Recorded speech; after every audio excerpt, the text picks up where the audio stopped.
Now, the COP26 Climate Change Summit kicks off in Glasgow on Sunday. And once again, eco-protesters are gathering in London and will no doubt soon be heading north of the border.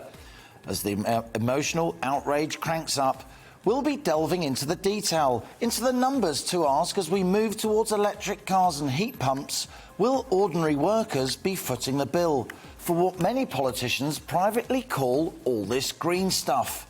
Plus, every weekday, we speak to business people at the top of their game. And today, we're talking to Vegard Bringsjord. He's the co-founder of Wastefront, a rubber waste recycling company which converts disused tyres into useful commodities.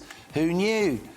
The company's now launching a new project in Sunderland, bringing plenty of jobs to the northeast. That's my Money Talks interview later in the show. And as ever, we want your questions, opinions, suggestions.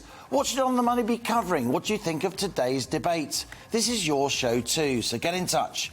Email gbviews@gbnews.uk or tweet @gbnews. We'll read out some of your emails later in the show, so stay with us. This is GB News. I'm Liam Halligan, and you're on the money.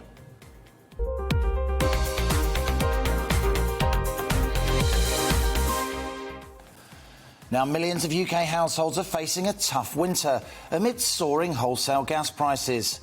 Earlier this month, the cap on consumer utility bills was raised by £139, bringing the average household combined gas and electricity bill to £1,277 a year.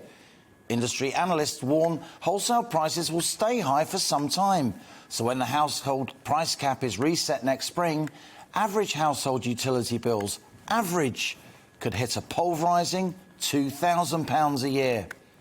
The National Grid's highlighted a rising risk of winter blackouts. The campaign group National Energy Action warns another 1.5 million households could be plunged into poverty once the energy price cap is lifted once again.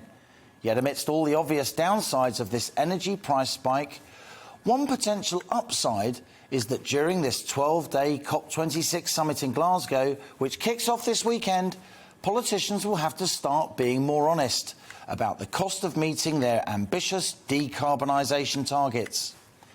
In June 2019, Theresa May made a unilateral and legally binding commitment that the UK could reach net zero carbon emission by 2050, but without any real idea of how that would be achieved or paid for. A Treasury review of the cost of this immense undertaking that's been delayed for months. And during this week's budget statement, Chancellor Rishi Sunak once again said nothing about this crucial decarbonisation cost issue. But it's clear the UK's 2050 net zero commitment involves an absolutely huge social and economic shift. And it looks for now as if much of the burden of that change will be shouldered by ordinary people. By 2030, we already know new petrol and diesel vehicles will be banned, but electric cars typically cost 50% more than their fossil fuel equivalents. Millions of domestic gas boilers are to be ripped out and replaced by electric heat pumps, but the bill for each of those will be £10,000, £15,000, £20,000. And then on top of that, they cost more to run. Who will pay for all of that?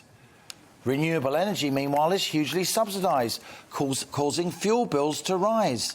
The energy regulator Ofcom estimates some 20% of what UK households pay for electricity now goes on environmental and social costs, which in plain speak largely amounts to a subsidy for decarbonisation strategies.